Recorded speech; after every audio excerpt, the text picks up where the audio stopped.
Shalom, selamat sore teman-teman pemuda, keluarga muda dimanapun kita berada. Hari ini tetap masih dalam edisi online dan saya percaya setiap kita dimanapun kita berada tetap dalam keadaan yang sehat dan jiwa kita kuat. Itu yang penting sebab Tuhan kita Tuhan yang ajaib, amin. Sampai hari ini pemeliharaan Tuhan luar biasa, itu karena bukti kasih Tuhan yang baik dalam hidup kita. Yang setuju katakan amin. Kita memuji-muji Allah kita. Bagai Raja Wali kita akan terbang tinggi dengan kekuatan sayapnya. Haleluya.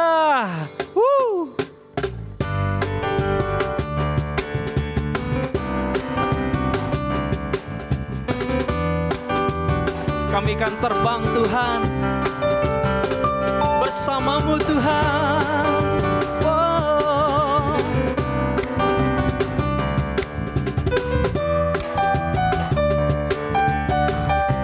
Mari katakan firman-Mu. Firman-Mu Tuhan, pelita bagi kakiku. Janji-Mu, terang bagi jalan-jalanku. Kebenaran-Mu, menuntunku tiap hari. Menantikan-Mu, ku menantikan-Mu. Beri kekuatan baru. Katakan ku kan terbang, ku kan terbang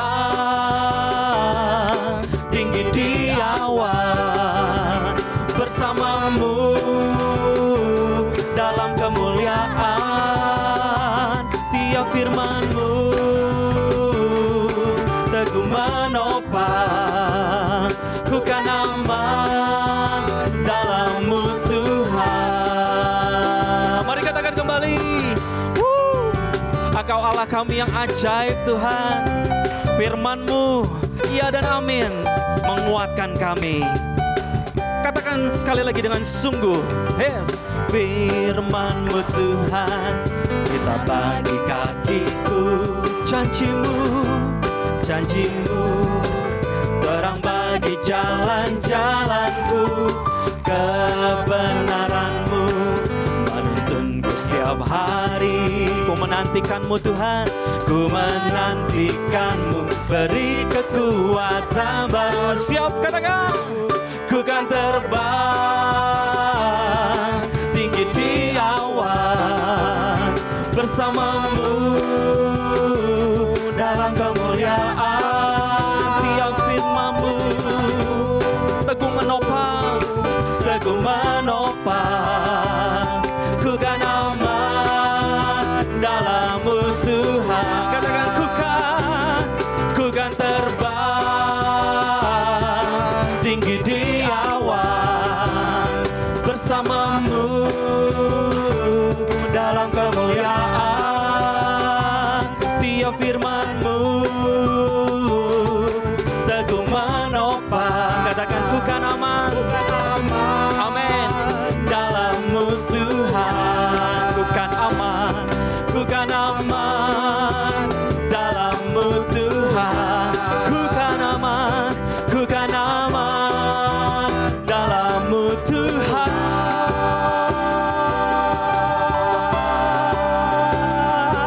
Yes, haleluya. Mari kita berikan tepuk tangan bagi Allah kita. Haleluya, haleluya. Hanya di dalam Tuhan kita aman. Dan hari ini kita ada, sampai detik ini kita ada. Kita harus akui semua itu karena kemurahan Tuhan, amin.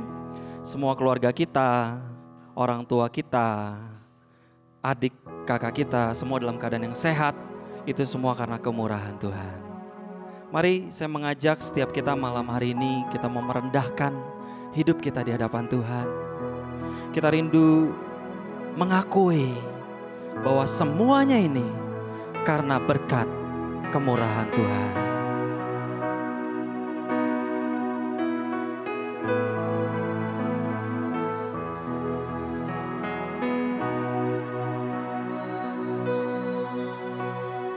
Kau hiasi kehidupanku dengan kemurahan-Mu. Kau rancangkan masa depanku penuh dengan harapan. Aku ada saat ini, semuanya karena kasih-Mu. Aku hidup hari ini, semua berkat kemurahan-Mu. Terima kasih Yesus, Engkau sangat baik, teramat baik bagiku.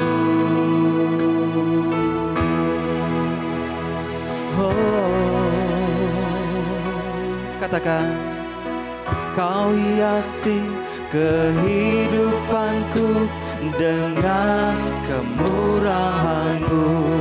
Kau rancangkan masa depanku. Kau rancangkan masa depanku penuh dengan harapan. Aku ada saat ini, semuanya karena kasih-Mu. Aku hidup hari ini, semua berkat kemurahan-Mu. Terima kasih Yesus, Engkau sangat baik, teramat baik. Aku ada saat ini, semuanya karena kasih-Mu. Aku hidup hari ini, semua berkat kemurahan-Mu. Terima kasih Yesus, Engkau sangat baik, teramat baik bagiku. Biar musik naikkan pujian ini di hadapan Tuhan. Mari kita mengucap syukur sore hari ini. Kita sadari bahwa kehidupan kita semua karena kemurahan Tuhan. Hari ini kita ada, hari ini kita bernafas, semua karena kemurahan Tuhan. Hari ini kita masih memiliki supporting system dalam hidup kita, semua karena kemurahan Tuhan. Keluarga kita, pekerjaan kita, semua kehidupan teman-teman kita dalam bermasyarakat dan dalam bergereja, teman-teman seiman yang saling menguatkan, itu juga semua karena berkat anugerah Tuhan. Engkau sangat baik Tuhan, Engkau sangat baik Tuhan. Mari kita angkat tangan kita sama-sama, katakan, aku ada saat ini, semuanya karena kasih-Mu. Aku hidup hari ini, semua berkat kemurahan-Mu. Terima kasih Yesus, Engkau sangat baik, teramat baik bagiku. Katakan, aku ada saat ini, semuanya karena kasih-Mu. Aku hidup hari ini, semua berkat kemurahan-Mu. Terima kasih Yesus, Engkau sangat baik, teramat baik bagiku. Yesus, Engkau sangat baik, teramat baik bagiku. Yesus, Engkau sangat baik, teramat baik bagiku.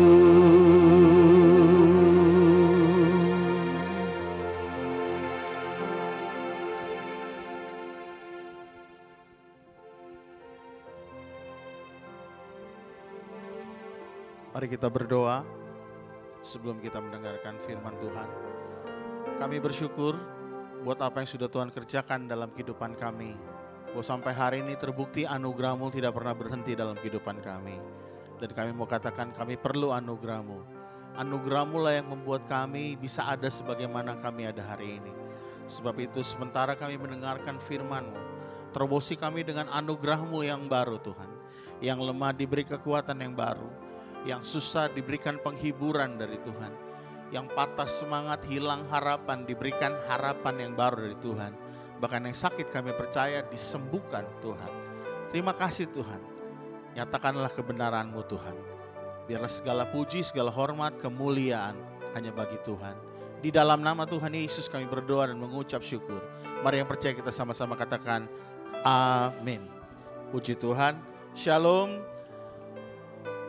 Baiklah, saya sangat bersyukur di dalam keadaan seperti ini kita sama-sama masih antusias untuk beribadah kepada Tuhan.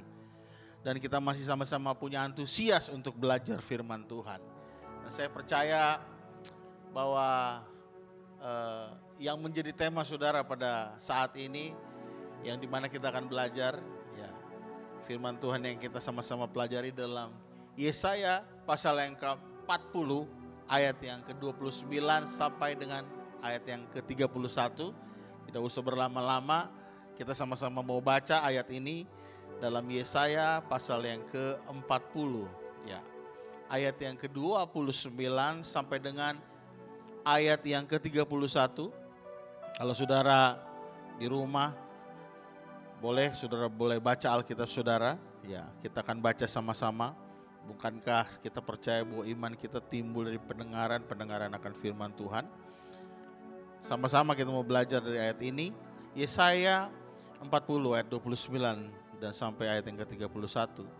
Dia memberikan kekuatan kepada yang lelah dan menambah semangat kepada yang tiada berdaya. Orang-orang muda menjadi lelah dan lesu dan teruna-teruna jatuh tersandung. Tetapi orang-orang yang menanti-nantikan Tuhan mendapatkan kekuatan baru. Mereka seumpama Raja Wali yang naik terbang dengan kekuatan sayapnya. Mereka berlari dan tidak menjadi lesu. Mereka berjalan dan tidak menjadi lelah. Yesaya ini cukup jelas mengatakan dan mungkin bisa diparalelkan dengan keadaan-keadaan yang saat ini kita alami, di mana kita semua mengalami hal yang sama yang membuat kita ada dalam satu arena yang namanya, ini dia, saya sebutkan, saudara pasti setuju dengan saya. Kita semua ada di sebuah arena yang tidak pasti, dan ketidakpastian itu membuat kita khawatir. Khawatir itu saya percaya wajar. Khawatir itu semua kita alami. Saya pun khawatir. Tetapi jangan sampai kekhawatiran itu menguasai kehidupan kita. Harusnya menguasai kehidupan kita adalah iman kita. Jadi jangan terbalik, bukan kekhawatiran. Kalau kekhawatiran menguasai kehidupan kita, kita akan dibuat ini dia. Seperti yang tema saudara bilang, kita kehilangan semangat. Kita kehilangan harapan. Tahukah saudara, waktu kekhawatiran menyerang kita, ya siapa yang gak khawatir hari-hari ini? Mungkin tadinya kita khawatir, kita takut kena virus itu kan, corona. Tapi lama-lama bukan ketakutan virus corona lagi, tapi dampaknya. Semua orang mulai kehilangan pekerjaan, mulai bekerja dari rumah, terus gaji mulai dipotong, ya kan? Gaji mulai dipotong.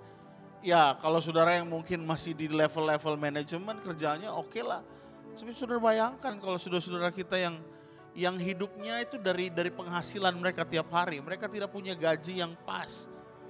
Tapi dalam keadaan seperti ini mereka mulai kehilangan mata pencarian mereka. Apa yang mereka alami? Semua pasti mengalami yang namanya kekhawatiran. Nah ini dia.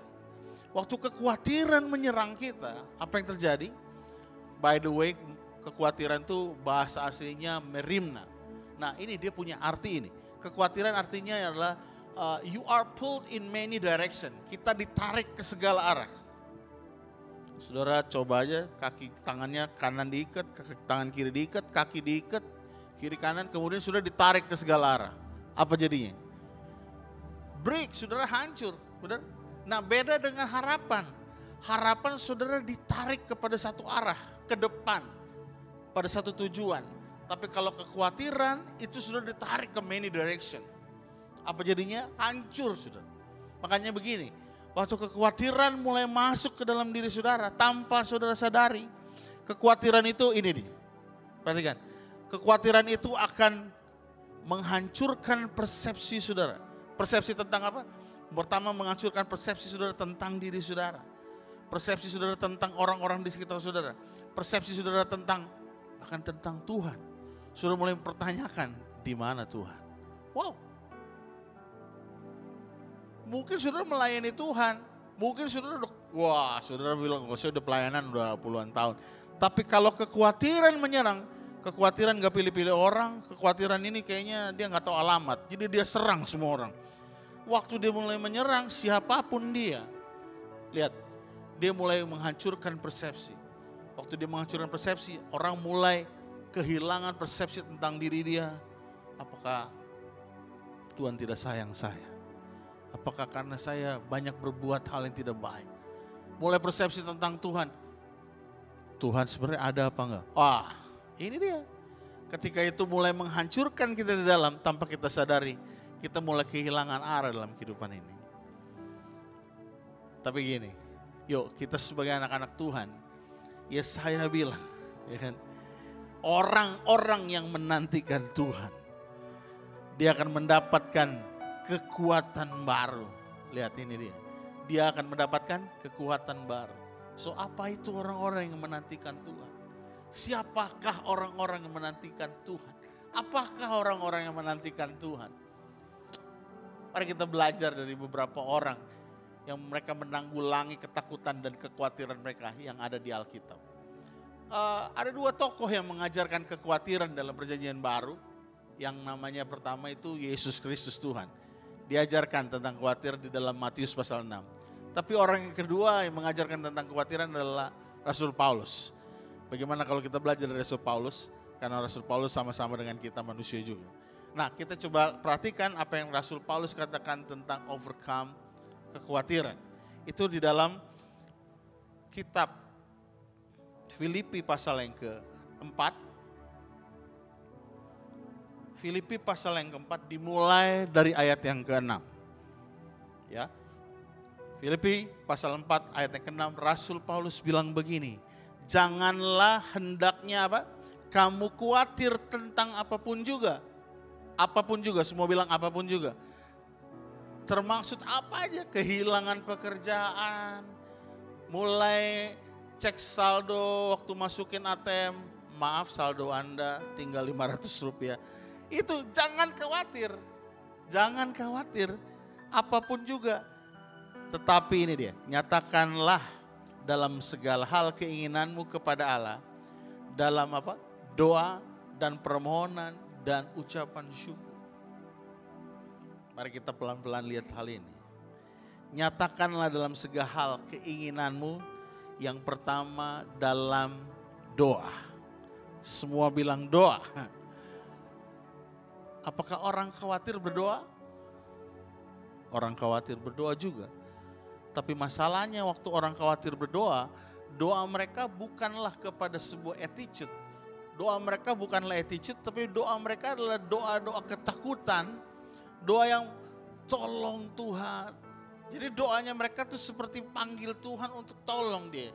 Untuk menjadikan Tuhan itu satpam security-nya yang bisa membebaskan mereka.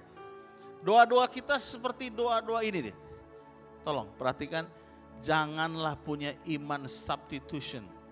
Iman pengganti. Iman pengganti saudara tahu? Kalau saudara kehilangan handphone, saudara bilang Tuhan ganti dengan handphone yang baru. Ya kan? Itu ganti.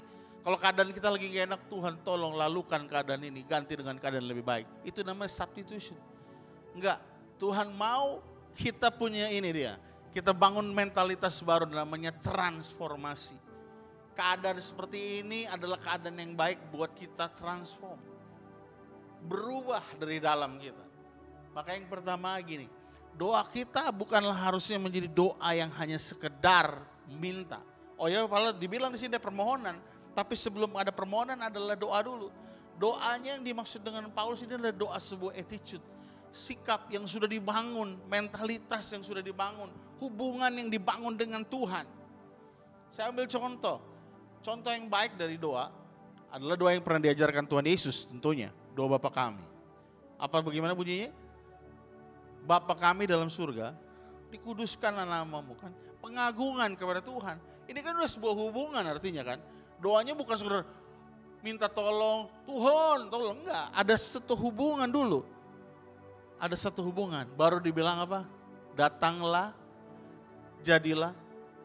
Artinya apa doanya? Doanya bukan doa maunya kita, tapi doanya maunya Tuhan dulu. Kehendak Tuhan jadi dulu dalam kehidupan kita. Kerajaan Tuhan turun dulu memerintah kehidupan kita.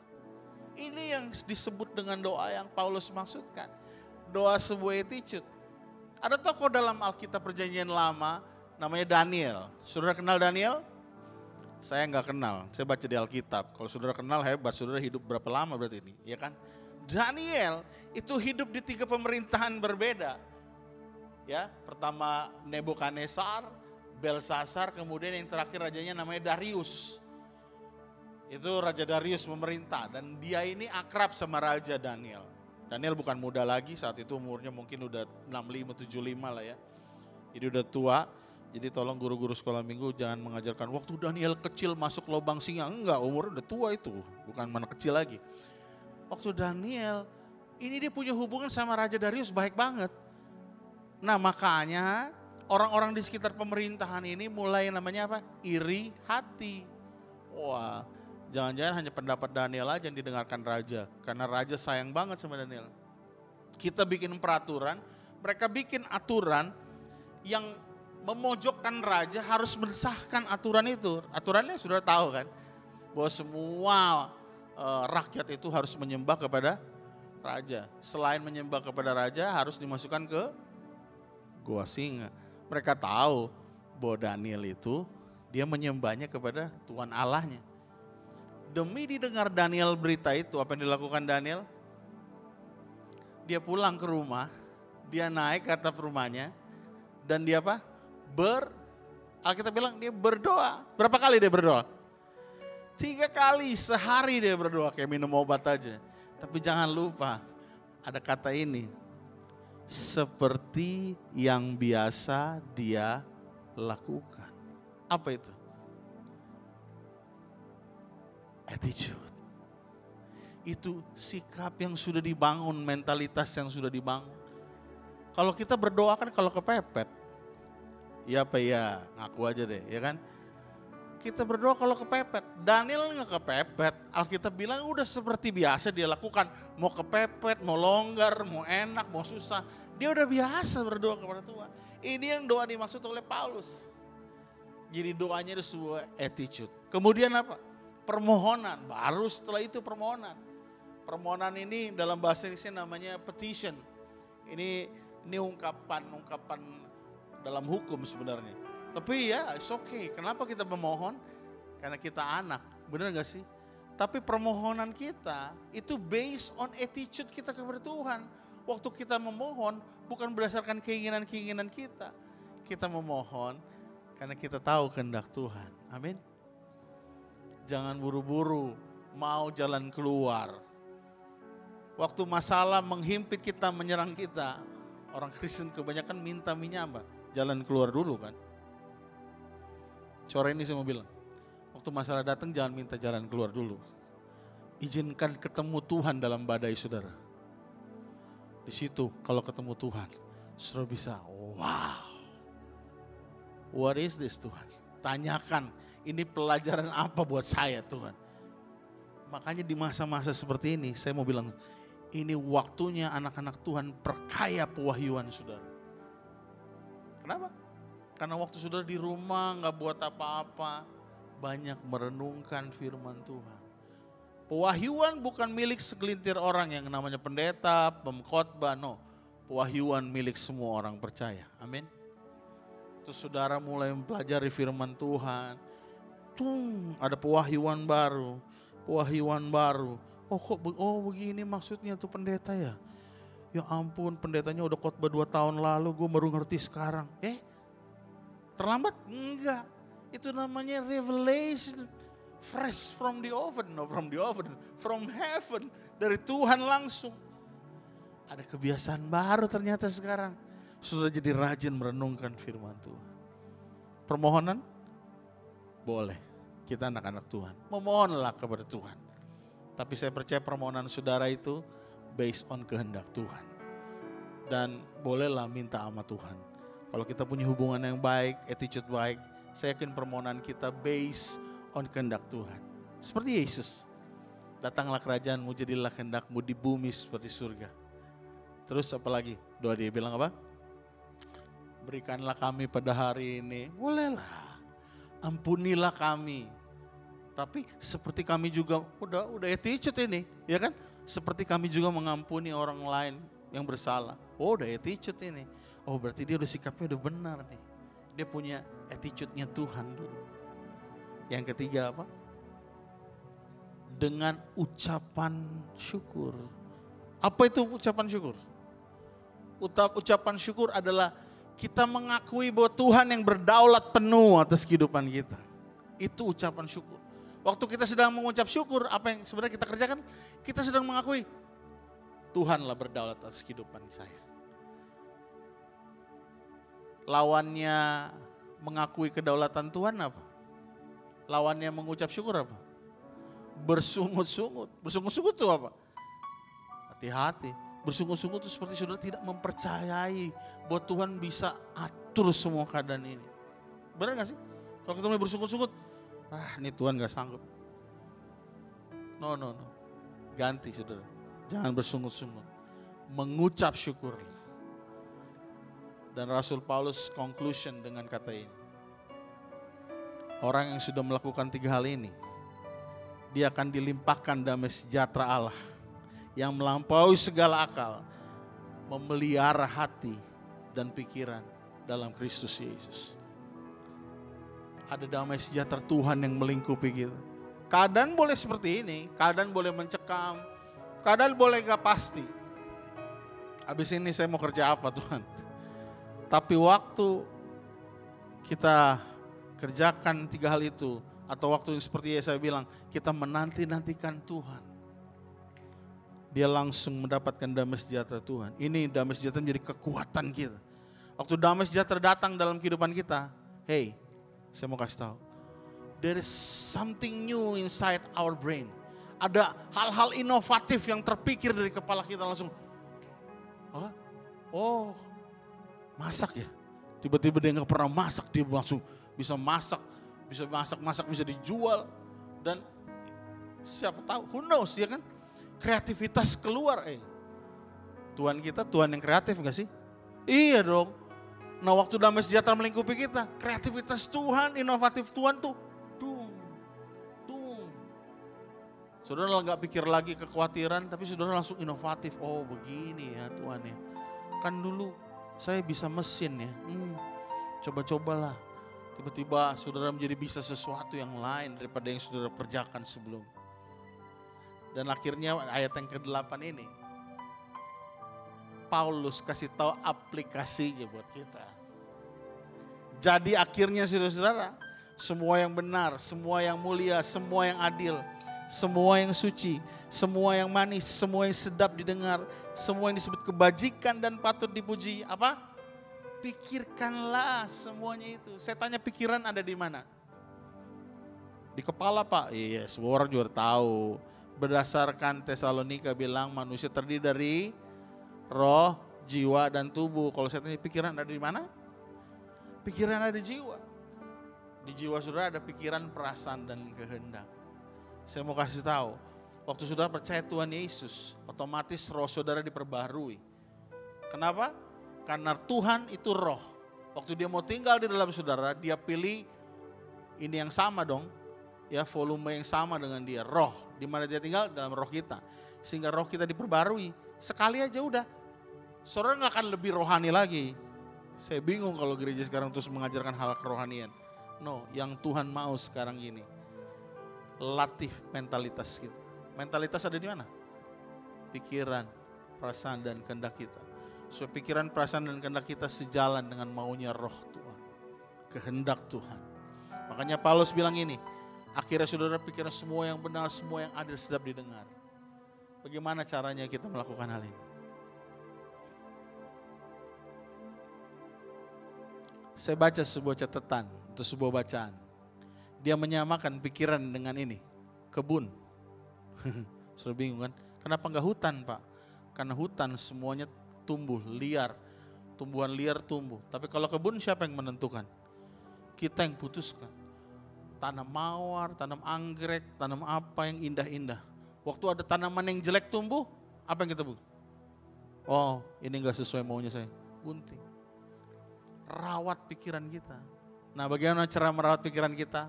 Jelas Alkitab bilang, back to the Bible. Renungkanlah firman Tuhan. Mazmur 1 bilang apa?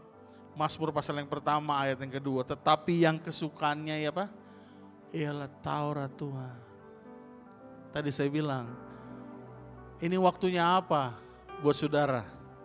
Ini waktunya Tuhan buat saudara apa nih di masa-masa seperti ini? Ini kan arena. Tahu gak saudara? Di musim perubahan, Tuhan kasih fasilitas buat kita untuk bertumbuh. Tuhan kasih fasilitas untuk kita bertumbuh. Nah, keadaan seperti ini adalah fasilitas buat kita bertumbuh. Kekhawatiran, ketidaknyamanan ini menjadi arena, menjadi fasilitas buat kita bertumbuh dalam Tuhan. Jangan jadikan arena ini menjadi sesuatu yang kita keluh kesahkan. Tapi jadikan badai ini menjadi fasilitas buat kita bertumbuh. Yesaya bilang apa? Kenapa Yesaya sama-sama nama Raja Wali sih?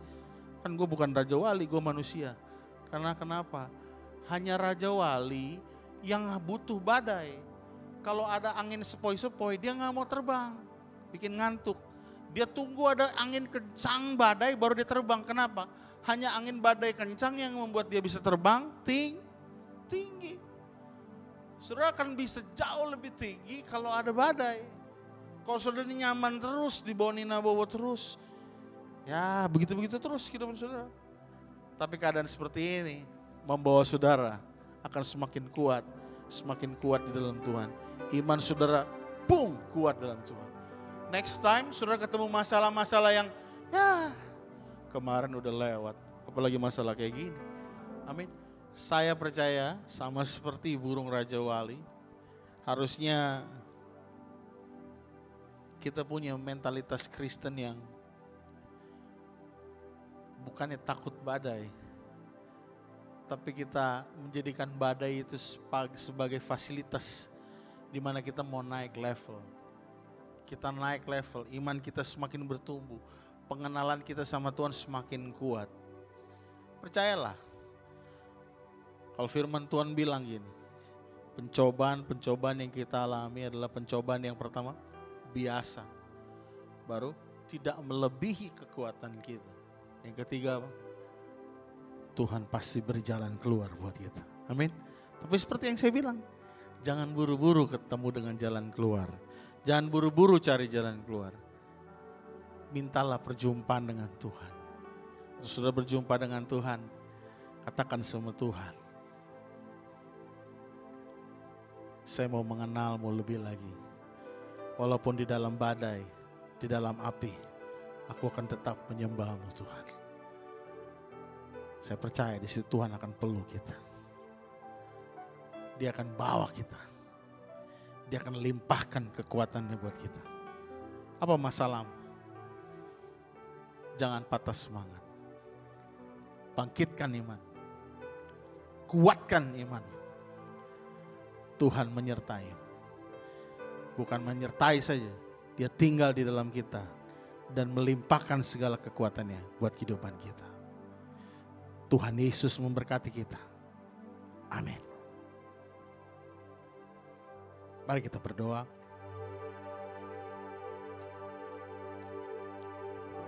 Haleluya Tuhan. Terima kasih Tuhan. Hamba-Mu sudah selesai menyampaikan firman-Mu.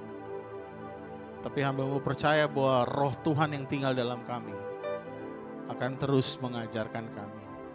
Akan terus mengingatkan kami. Bahwa di dalam kami ada kekuatan yang tidak pernah kami pikirkan sebelumnya. Kekuatan yang asalnya dari Tuhan. Yang bisa menanggulangi semua pencobaan, semua masalah, semua badai. Sebab itu Tuhan hanya mau bilang buat kita sore hari ini, hey, jangan khawatir, jangan takut anakku, jangan patah semangatmu, apapun keadaanmu, percayalah, Tuhan ada di pihak kita. Dia akan memberi kekuatan buat kita, memampukan kita melewati semuanya ini. Jangan buru-buru, jangan buru-buru patah semangat, jangan buru-buru putus asa, memutuskan untuk berhenti, memutuskan untuk menyerah. Satu hal yang saya percaya, badai pasti berhenti, badai pasti berlalu. Ada awan cerah yang datang, ada langit biru terang yang akan datang. Ada harapan di depan sana.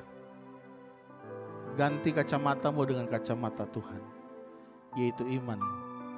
Lihatlah ke depan, bahwa Tuhan sudah menyiapkan masa depan yang penuh harapan dan masa depan yang gilang gemilang.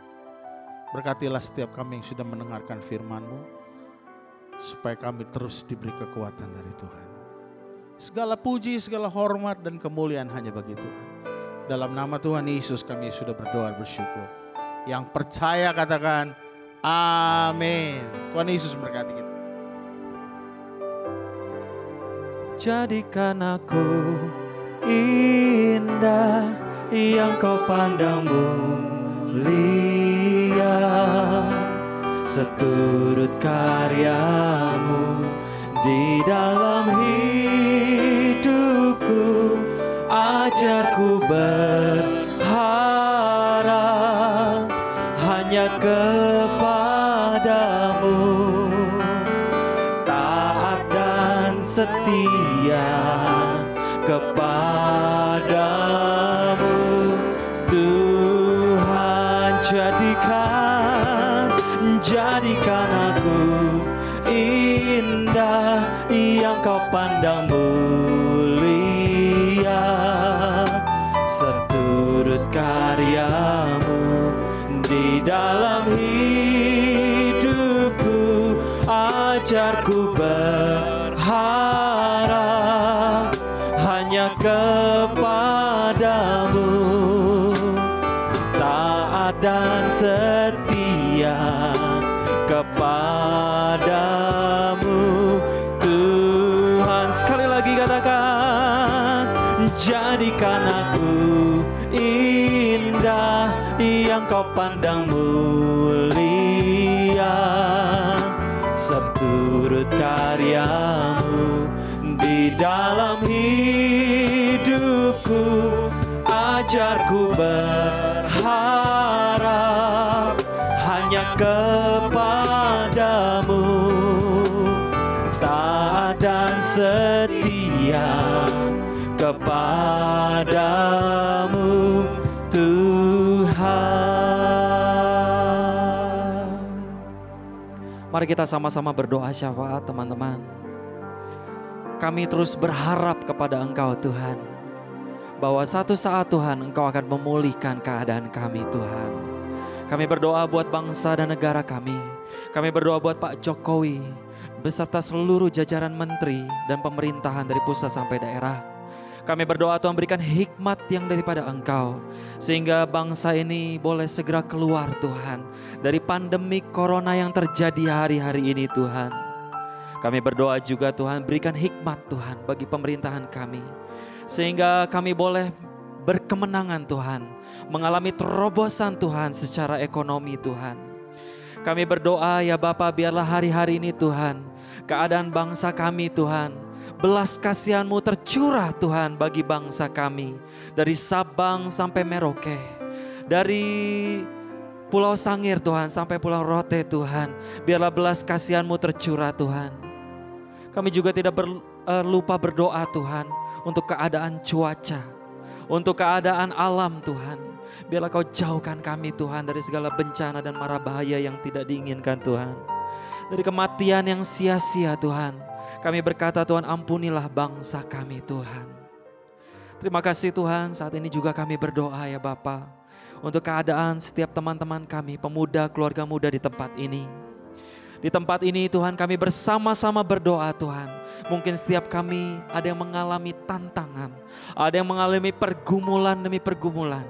Tetapi kami percaya ketika kami berharap, kami ditarik kepada satu tujuan yaitu Engkau Tuhan. Kami percaya roh kami, jiwa kami Tuhan kuat di dalam Engkau Tuhan. Kami boleh hidup berdasarkan firman-Mu, bukan apa kata dunia Tuhan.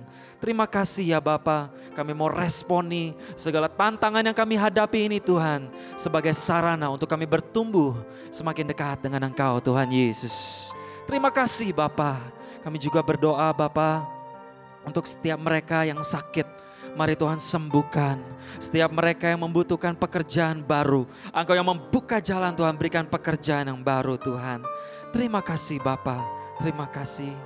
Dan sebentar kami akan meninggalkan tempat ini Tuhan. Kami akan menerima berkat yang akan disampaikan oleh hamba-Mu Tuhan. Mari sama-sama kita mau terima berkat dari Tuhan. Mari angkat tanganmu Tuhan.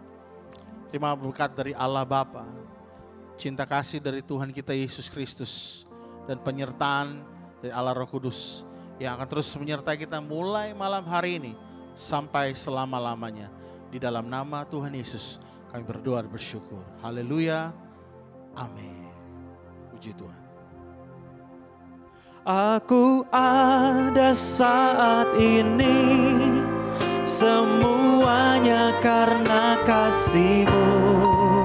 Aku hidup hari ini, semua berkat kemurahan-Mu. Katakan, terima kasih Yesus, Engkau sangat baik, teramat baik bagiku. Yesus, Yesus, Engkau sangat baik, sekali lagi katakan, bagiku.